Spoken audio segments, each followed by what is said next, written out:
The CDC director, Robert Redfield, recently said is beginning to rear its ugly head among high schoolers.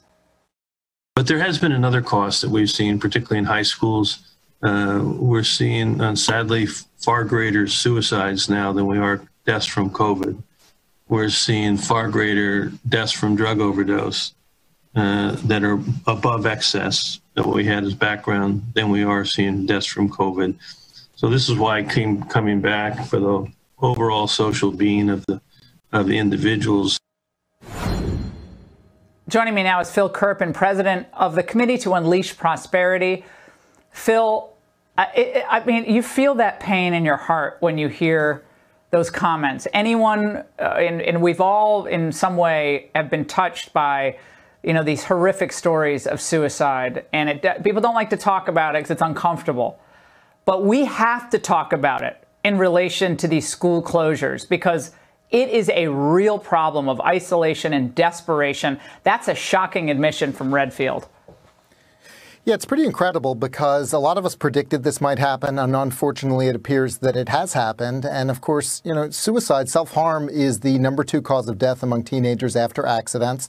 It kills thousands a year. When you're comparing it to a virus that kills tens a year in that age bracket, even a tiny increase in the percentage is going to be a much bigger number. And we thought that might happen, and now has happened. And Laura, the insane thing to me is this is a big deal, and the CDC is not touting it from a platform. They're not going to the White House podium. They're not going on a show like yours and saying it. He said this on a tiny webcast from a dark office with a shadow on half his face. He sounded tired.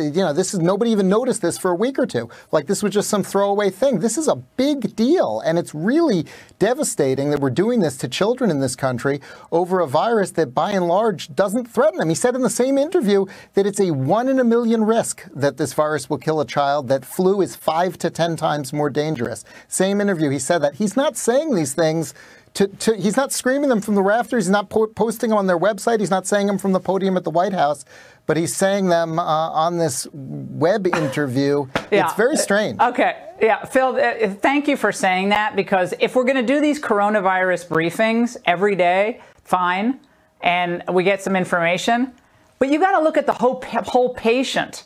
If America is the patient, you can't just look at what the virus does. You have to look at the jobs lost. You have to look at the livelihoods destroyed, alcoholism, desperation, depression, suicide. I think Fauci and all these people have to answer those questions, because they're not looking at the whole patient. They're looking at one aspect, very narrow aspect. It's important, but so are these. There's a new study out of Germany that found exposure to children may make adults less likely to contract COVID-19. Now, the study reads that certain childhood infections might provide partial immunity against COVID-19 and thereby potentially could reduce the need for ICU therapy in adults.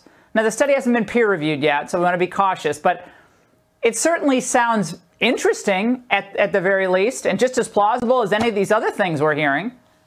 Wouldn't that be an unbelievable irony after all of these strikes and these demands and all of this stuff from these teachers, if it turns out that being around children is actually protective, that the childhood colds and other illnesses they have are challenges to the immune system of adults that protect them from future COVID infection? And we have seen several other studies suggesting that may be the case. That would be kind of the ultimate irony, I think, if school closures endangered not just children through what Dr. Redfield was talking about, but maybe school closures endangered teachers as well by denying them access to children that tends to be protective. Phil, we're not going to let this issue go. No way. Thank you so much.